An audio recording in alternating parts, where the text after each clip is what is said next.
if you didn't have this question during the pandemic, I think that you're lying. I think that was one of the points of where we started questioning what could come after being isolated.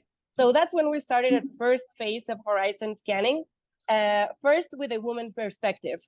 We were looking for local and international signals of change, and then started creating our first phase of trend hypothesis. At that time, if we would continue that study, we would look at one very cyberpunk future. So after the pandemic, I'm not going to say end it, but we started changing and we started in a post-pandemic world. We started making post-pandemic adjustments, considering changes and some of the signals of change that started to become weaker. And then we started doing a second round of questions. And that's when we started our phase 2, which I leave Amalia to say what was that. Thank you, Maimer. So we have this phase 2 where we did again horizon scanning, but now we had this all genders perspective.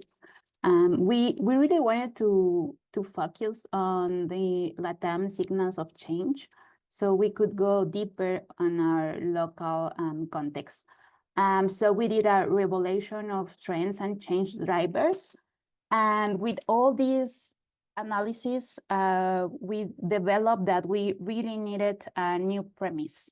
So we did some changes over the time, and we also get focused on, well, we realized that there were many paths, many ways of seeing the future of affection. And if they were going to be in some future scenarios, we should propose some pendular shift. So we were looking at maybe we found a way or a way of see the affections, but also this way was and had 2 phases.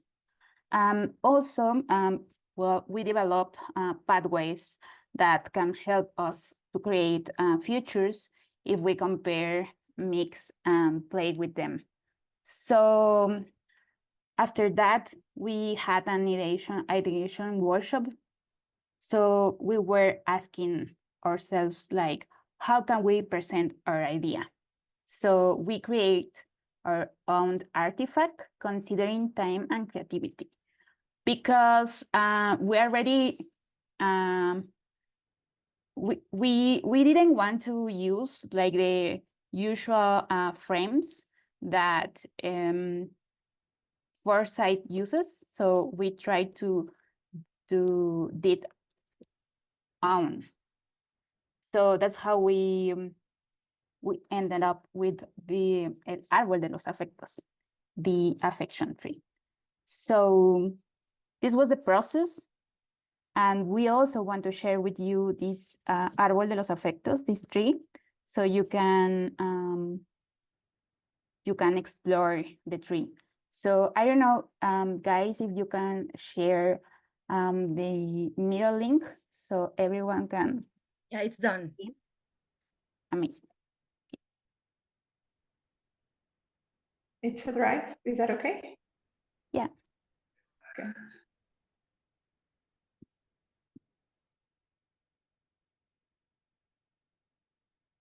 Okay. Hi, everyone. I want to start my presentation with 2 messages. The first one is that I wrote my speech for tonight, and I did it because I really want you to understand what I'm saying. And English is not my first language. Also because it is very important for us to deliver the message or the result of this research correctly. And the second message is related to the first one. If there's anyone who feels more comfortable participating in Spanish, please feel free to do it that way.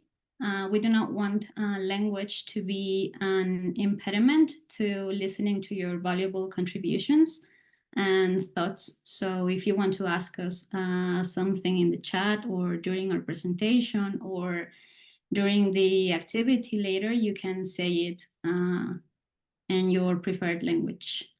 And after saying that, I'm going to explain you the tree of affections, o árbol de los afectos in Spanish. Basically, this tree is an exercise on affections where we explore ideas that oscillate between the past and the present. Our aim is to outline new narratives for the next 10 to 15 years, focusing on how we cultivate meaningful connections. Throughout this toy, that's how we call it, 4 paths are developed, which we identified from observing signals of change, mainly in Latin America.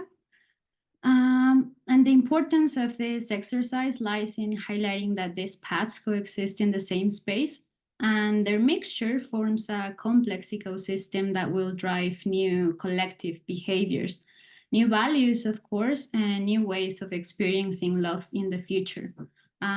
Don't worry, later on we will zoom in each path. And what you are seeing is in the trunk of the tree, you will find what we identify as signals of change. These signals are part of our database, which currently contains around 200 signals that we have collected throughout the process. As you can imagine, it was impossible to include all this information, so the selection of signals was very important for us. What we did was choose the signals that at this point in our research were most related to the lines of change we had identified. And we also wanted the signals could tell the story of how they evolve over time to become what we know today, and how we believe they can influence and develop in the future. In our timeline, we start in 2010 and end with what is happening basically right now.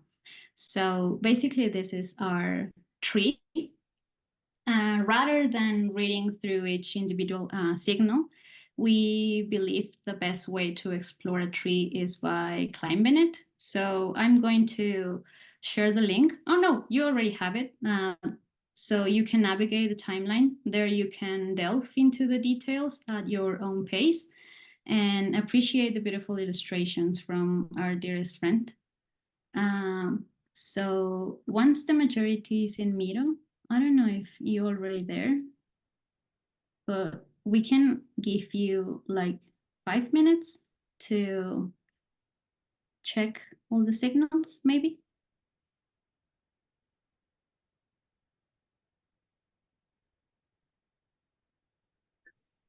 And while you do that, one thing that I would like to say is that you're the first ones to explore this tree beyond ourselves and the designer. This is the first day that the Arbol of Affections is going to the world. So we're very happy to be able to share it with you and to also share about the process, because we combined a lot of like methodological approach, but also this playful mindset and trying not to talk about one definite future, but more of like a pendular existence.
And I don't want to interrupt the process of watching the signals, but we're going to tell us the next phase about the tree.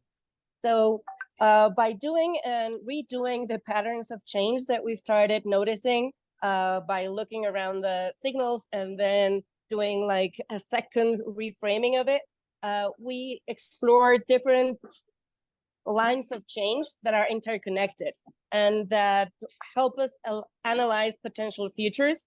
And some of them are opposed, but others converge. So you're going to be looking at 4 big roads, or we will say caminos. The first one, it's called Happily Ever After.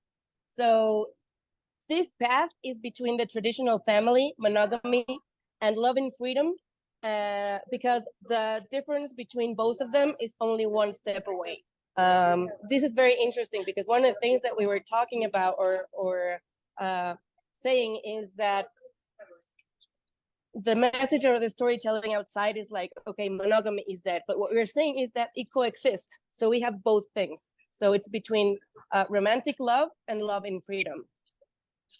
Then we have another one called care system, because we see on one side individualism, self-care, and we are alone, versus community and collective care. We are seeing that both things are happening at the same time, and sometimes they're not even opposed to each other. And then we are seeing the next one, which is called affection market. Do you have too much or too little love? There's a transaction for that. And here we are talking about not only monetizing part of affection, but also some sort of exchange, some sort of pretending, some sort of transaction. At least is our 4th road, called A Lot Like Love, which is between the fictional and the authentic, the technology or the most natural. So there's a tension between them that we're seeing that's going to foster new possibilities of affections. Of course, these are not the only ones. We're sure that there are other pathways, but these are the ones that we're seeing that are growing the most. And we would like to invite you to be the first ones to play with this toy. Thank you, Marimer.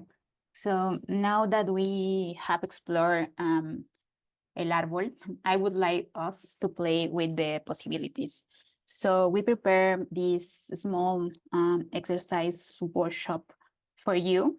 And the goal here is for you to create a newspaper headline, as we present before with the story that we present you. So you have to create this newspaper headline with more triggering ideas that we let you hear. So what do you have to do? You have to choose a path, a way. So you have here the 4 paths that we already presented, and also you have here prompts, so you can start imagine how can be the future in 2050, and how can we see this future on a headline of an article. So you already have here at the mirror some boards. You can choose a space, and here you can select your path. You can also write down here the prompt, and here you can write the headline. You will have around 10 minutes, so you can think and ideate and imagine this headline.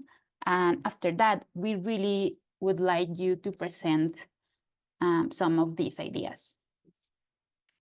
So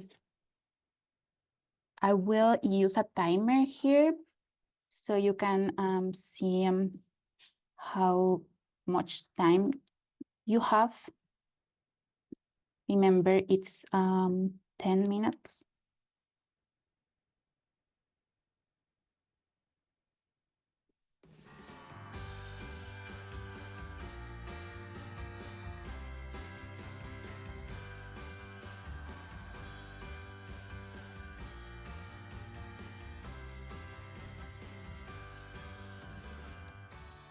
Also, if you want, you can share with us your names here at the chart, just if you want. But we really would like to know who write the ideas.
And of course, if you have any question, let us know, please.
Okay, the time is over. I guess you finished your headlines. So I will let you with Marimer so we can comment some of your ideas. Yeah, I'm seeing amazing headlines. So I would like to always open to volunteer or let the luck roulette decide. But I'm more keen into someone who wants to volunteer and tell us about the headline that you are suggesting and what happens in the future.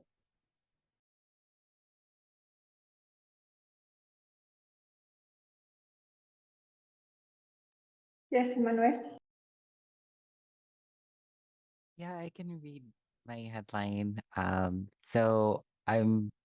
My headline was so my path was the affection market and my prompt was the hacker takes over AI lovers. And so my headline was the hacker group Sin Amor, Loveless, has targeted the AI lovers of celebrities and politicians um, who pass stringent hetero and mononormative, meaning monogamy, love laws, prompting users of this service to wonder, is authentic love even purchasable? Even purchasable? I love it. I love it. I love it. And I don't know if you can tell us like a little bit of what do you imagine in that future? So in that future, for me, I kind of a little tech dystopian in the sense of those who had the economic power and political privilege were able to have as many AI lovers as they wanted to, but that didn't reflect their political beliefs or what they espoused publicly of saying like, oh, we need these, like only one AI lover per person, but yet like they would have so many different AI lovers in different parts of the world and they would be like, oh yeah, no same-sex AI lovers, like it has to be heterosexual couples. And then you would find out celebrities would have like a same-sex lover. So I was just kind of seeing like how it could be distorted and that hacker groups like some cells of Anonymous, like they do more positive social justice hacking to like uncover situations like this in present day. So I was thinking something along those lines for my headline for the future. I really like it. Who else wants to read their headline?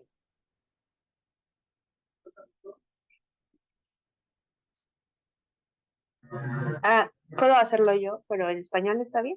Sí. Y yo puse The Running Out of Love, como el amor se acaba. Y lo que pensaba era un poco en estos problemas de cadena de suministro que se tuvieron en el 2020 y que luego siguen hasta ahora. Y qué pasaría en un escenario en el que el amor es también distribuido, ¿no? Y creo que jugando un poco con una noticia que pusieron de como cómo va aumentando el uso de drogas y, o sea, como esto, como la droga y como la necesidad de usar una droga y qué pasaría si el amor entrara como dentro de esta como clasificación. Gracias. Me encanta también. So the headline says, running out of love, panic strikes the cities over short supply of love teaming. So it's like, what will happen in this future that our supply of love is limited? And then if we're having more and more obstacles to get our love supply, I really like it. Gracias. I don't know, like it's a very interesting question. Also, like, is love a drug? We have there are different things. So muchas gracias, Bren. Anyone else? I see another hand up, but I cannot see quite who. Mike. Mike. Me? All right. Well, my path that I chose was the care system. I was really curious about this seemed dichotomy between individualism and collectivism. The prompt I chose was mental health concern. And the headline, so I imagine more of a future of collectivism where several neighborhoods and suburbs in Mexico City, they suddenly start to gather and implement these different daily rituals, which could be like different communal activities like sharing food, dinner, sports, games, etc., to gather and foster community cohesion and this collective care and sense of belonging around the inhabitant as an initiative or as a way to um, to start thinking about care in a more collective sense. So I was like imagining what could happen in the future if we started to think care in those terms. So yeah, that's it. I really like this one as well because it says a lot about what some of the signals that we've seen on the collective care system. That's a conversation. So I think Abril was also with her hand up. Yes. Mine was, oh, I forgot what is it, like love. And this part of if it's artificial love or authentic love, and the fiction, the fictional stimulus of love were more natural. So my prompt that I chose, it was a therapy to transform my body into a temple. I refuse to give my body to just anyone. And the headline was like, woman break the world record Guinness to lose her virginity at 73 years old with the love of what is left of life. So with this news of that, for example, apps are going into the are declining the apps, and people are going back to meet in parties or in celebrations, and there are a lot of people that are like not having boyfriends, like younger generations are not having boyfriends or relationships until like they are around their 30s, or they start caring more about their body and what does that entails to have sexual relationships with others. So I thought that it was interesting.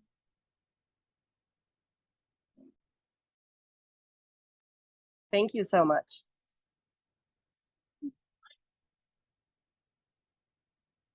Anyone else?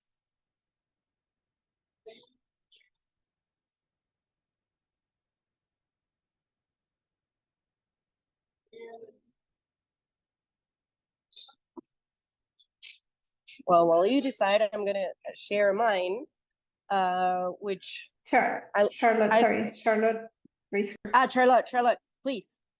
Yes, can you hear me? Yes. Yes, mine isn't really a finished idea. So I was having in mind some sort of fun game or like role play in a way for depressed, lonely billionaires that are located in space because they decided to, leave Earth. Searching for love, and so they're kind of inviting young women to create avatars and enter this space hotel and becoming their extraterrestrial babes, as I termed it. Yes, as I said, it's not a finished idea, but I found it funny. I really like it, and with a little bit more, I think it's also a sellable idea for reality TV in the future. Thank you. Someone else want to share? I cannot see. I don't know why I cannot see the hands up. Go with your headline and then I go with mine. Okay, so mine is also with the care system, and I use the prompt as a therapy to transform my body into my temple. And the headline is celibacy cocoons become more popular in Latin America. No more temptations. Your body, your love. Talking about this individualistic way of doing the care system. So it's like, I don't need anyone, and I'm not going to share myself with anyone because my body is my temple.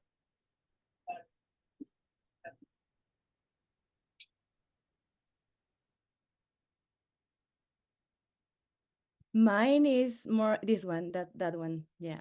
Mine is also in the Abril's idea that men are the one who are having problems to have connections with women. So I think this is a very funny headline for the future, that governments raises alerts for the mental health of male public, because they are starting to put these grave romantic graves in protests that they can't find love.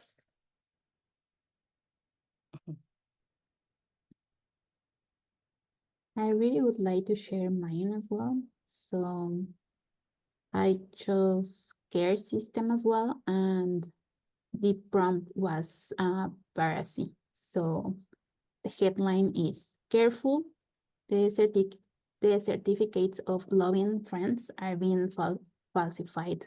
Don't be fooled, you could hire a friend who is not certified in nonviolent communication.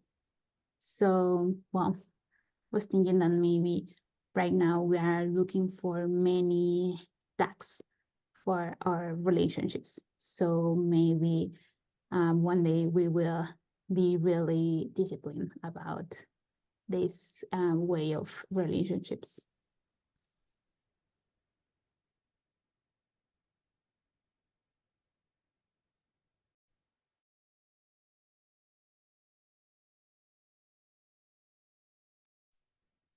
Anyone else want to share them?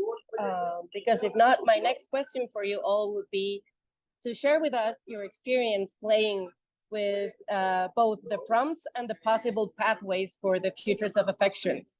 If this is something that you have already imagined, if this aligned with what you were seeing, or if this opened up certain new questions or new ideas or new imaginations for how you think of love in the future.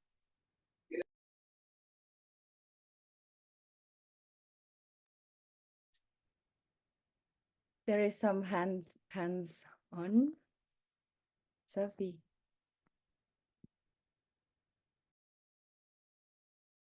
That's me, Sophia.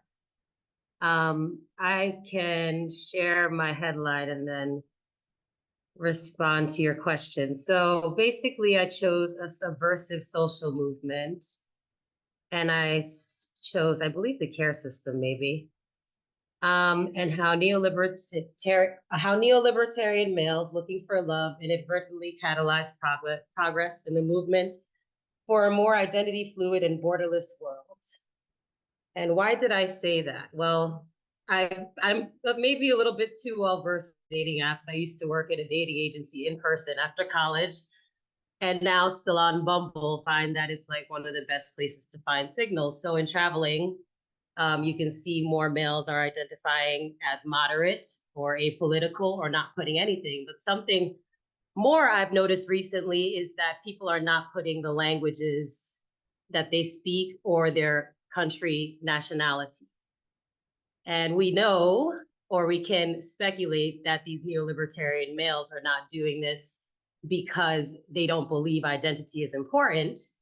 They're doing it possibly to protect themselves from scrutiny for their own ideals. But I thought it would be funny to imagine a possibility that in them, like how are they the first to start saying on these dating apps that my nationality and the languages I speak shouldn't be the first things that you know about me, especially at a time like right now when those things are important or might not be as important. So yeah, I thought that was a funny signal.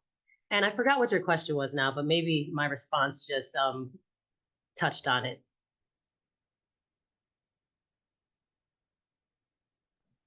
Yeah, thank you so much. And I really like your headline because it's also and the signal that you're sharing, it comes in line with some things that we're seeing and that became part of like our second way of doing the horizon scanning, not only focusing on female affection system, but opening to all the other genders. And this is quite interesting.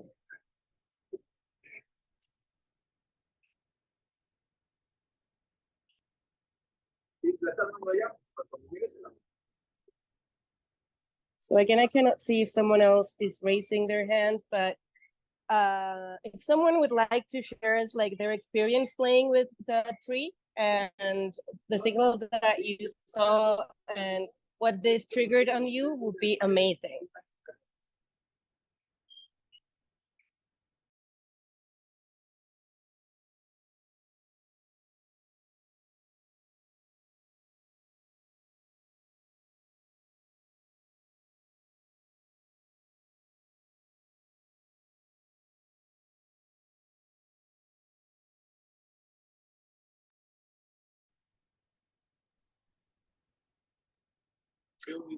I don't want to push you too far, but if like don't be shy. But Sophia, I don't know. Sophia is raising her hand. I don't know. I love the tree. I think it touches on so many interesting things, such as the commodification of relationship, and it's super interesting to see how I'm just really fascinated by how much you can learn from dating apps about politics and what's going on and the cultural shifts that are taking place within societies. For example, going to New York and there's more moderates than ever. And we know what moderate usually means, or conservative. And it's like, whoa, New York? Okay.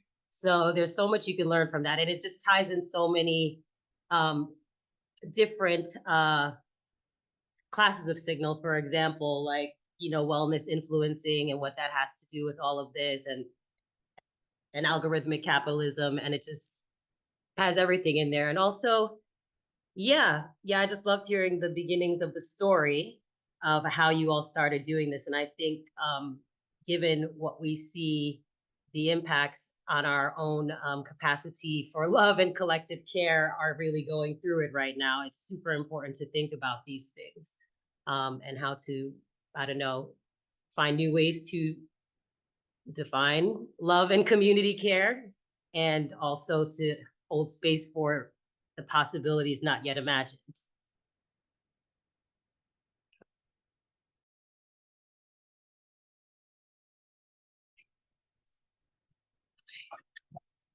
Oh, thank you. Thank you, Emmanuel. I'm going to read that. She says that she loves the playfulness of the participatory future exercise. And yeah, I agree with the part where you say of the coldness. One of the things that we wanted to do was to be less serious, yet not less methodological. But and I'm gonna make an advance like our presentation, but it's part of what we believe, that we can imagine different futures, hopefully better futures, by playing. Thank you so much for sharing. Mike is rising. Mike, tell us everything. No, just a quick note. I really like the approach of these 4 different roads, and the way you put like these very contrasting sides or polarized sides, which is great because, in these future scenarios, there probably will coexist both. And the interesting part of it is to explore like the nuances between these 2 sides. So not just like exploring one side or the other in an exclusive way, but to get like how can they coexist, integrate, and that's really interesting to explore and to think of.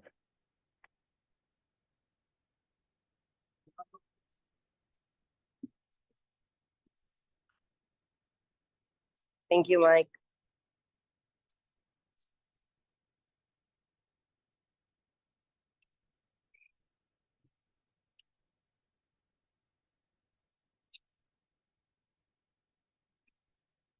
Yes, I think we can continue with our presentation if there is no one else who want to share with us. Okay, Amalia, can you put the, thank you. So last but not least, Juguetería de los Futuros is a collective that promotes dialogue in which analysis and creativity are intended to become tools to visualize other possibilities. Like Marimer said before, for us, it's important to play with this intensive thought that we are doing alongside with all the investigation. So the creativity for us is very important. We are also a diverse team with multidisciplinary profiles with an ethical and creativity perspective that allowed constant questioning about the multiple signs of change that we are emerging at the global and, of course, local level. Rather than making predictions, we outline pathways using diverse methodologies and work together to shape preferable futures beyond horizon scanning. We showcase opportunities, explore possibilities, and consider consequences. Collectively, we design alongside the projects we engage with, participating in understanding realities, outcomes, and potential landscape. So please remember that, can you share to the next? Thank you. Oh, no. Well, okay. Please remember that this work is in progress. And if you would like to receive future deliveries and learn more about us, we are going to share a link to please give us our data so we can send you the next steps of this affections tree. Thank you, Ceci. So now, after all this playing time, we would really like to present ourselves. So Juguetería de los Futuros now is us. We are four, and we are Marimer, Ceci, Eli, and me, Amalia. So I really would like to present Marimer and Ceci so you can know more about our backgrounds. So Marimer, when she was little, she wanted to make the news and see the future. And as an adult, she combined her background in international affairs, communications, and foresight to make it happen. She's founder and director of Meraki Mexico, and she's known for her expertise in strategy and foresight, blending crisis management know-how with future-focused design tools to help business build forward-looking reputations. And since 2021, she's been a key part of this project, Juguetería de los Futuros, working on local future visions. Her foresight work spans international research on democracy, creative industries, and more. And since 2013, she's been teaching at universities like Tecnológico de Monterrey and Universidad Iberoamericana. She's also shared insights in reputable media outlets and serves as an editorial advisor. Plus, as an active member of the World Future Society Federation and the Grey Swan Guild Consultant Network. She's committed to top-notch foresight practices. So this is Marimer. And also, Ceci is part of this team, and she's advocate for creativity, savvy strategist, consultant, and creator of communities and spaces for job. Educator and future research. For the last 15 years, she has been actively involved in the analysis, mapping, and promotion of trends, projects, and prominent figures within the creative industries in Mexico. As co-founder of Cool Hunter, she led the platform for 13 years, consolidating it as a key actor in the visibility of Mexican design, being a dissemination bridge to go from exclusivity to massification, and so that more users perceive the diverse possibilities that design can generate. Since 2020 to 21, she has participated in projects and research related to futures, and since 2022 has expanded her knowledge of sustainability, growth, and communication strategies of civil society organizations. Woohoo! Thank you very much, Amalia. And I'm going to present my favorite future girls. And this first is Elizabeth Zúñiga. She is my favorite peer because we always make partners, and she is really funny. She started as an industrial designer at Departamento de Cirugía en la UNAM, the main university in Mexico. She earned a patent for a urinary catheterization simulator, making crucial contributions to medical equipment design. In 2017, she made the transition to experienced designer, excelling in strategic planning, workshop for private sector and civil society groups. Since 2021, she is into future studies as a futurist and researcher with Juguetería de los Futuros, focusing on healthcare, creativity industry, and pop culture. Now she serves as a product designer at Banco BBVA in Mexico, creating digital product experience and refining service process. And the last one, but also our favorite, Miro Girl, is Amalia, and she's a social anthropologist, a strategic designer, and design researcher with 5 years of experience. Amalia specializes in using qualitative research and strategic design to enhance the design process. She also teaches UX researcher courses for those interested in exploring more about the field. She's a great teacher. Please, I recommend her. Amalia has worked with civil society organization as a researcher, but also on design research focusing in financial products and retail. She studied future design at Centro, and he's also part of the Juguetería de los Futuros since 2021. And we love to explore together innovative possibilities for the future through design. Estás en mute. Sorry.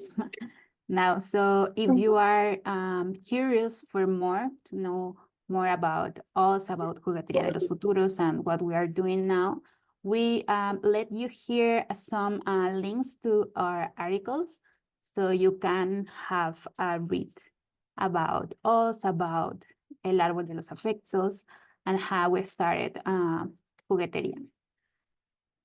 And of course, as Ceci was telling us, El Árbol de los Afectos is still a work in progress. So we will be exploring scenarios, creating objects, games, and experiences of the future of affection. So we are really interested that you may follow us in our social networks. So we are at Instagram as @Juguetería de los Futuros. You can also reach us by email, hola@Juguetería de los Futuros. And here you have a link, so you can let us your mail, so we can stay tuned and we can send you our news and the things that are coming up next.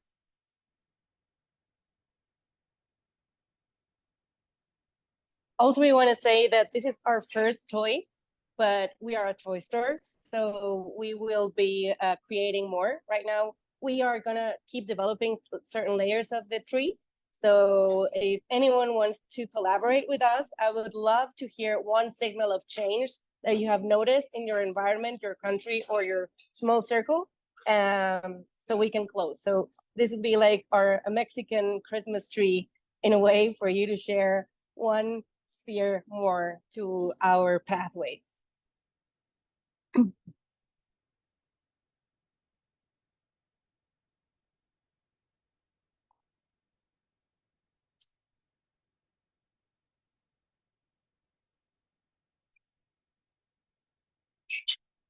And also thanks everybody for connecting. In Mexico we have like a really good time, but I know that there are visitors from other places with a little bit different time. So thank you very much for your time. Hope you are not sleeping with our bad English.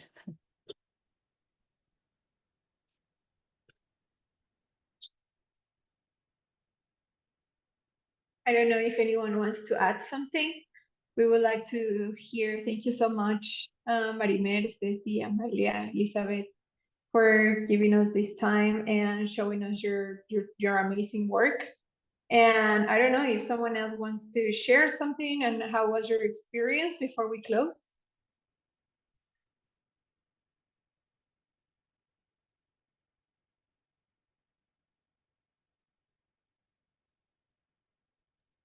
Yes, I would like to say thank you. This was really, really fun. And I really enjoy both the tree and also the game that we played. And it was definitely worth coming.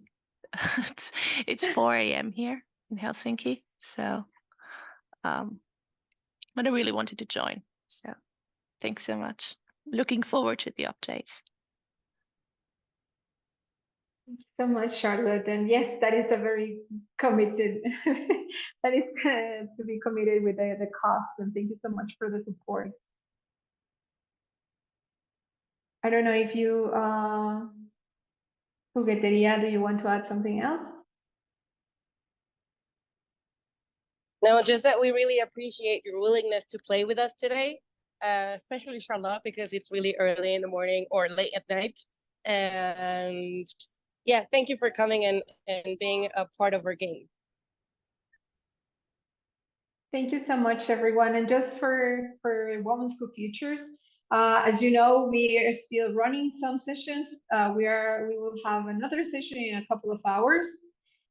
Please make sure to check your emails from Luma and the calendars. Actually, we have one of our we have two of our speakers. Emmanuel was the first speaker today, and it was amazing, her session. And also we're going to have Sophia next week, so please join us. The rest of the sessions that we have tomorrow, today for some of you, and also for next week, so you can join Sophia as well and others. And thank you so much. And you will receive an email with an invitation to rate the session. It will be very valuable to Women's for Futures and as well for Juguetería de los Futuros, in order to keep improving. And please stay tuned with more events. Thank you so much.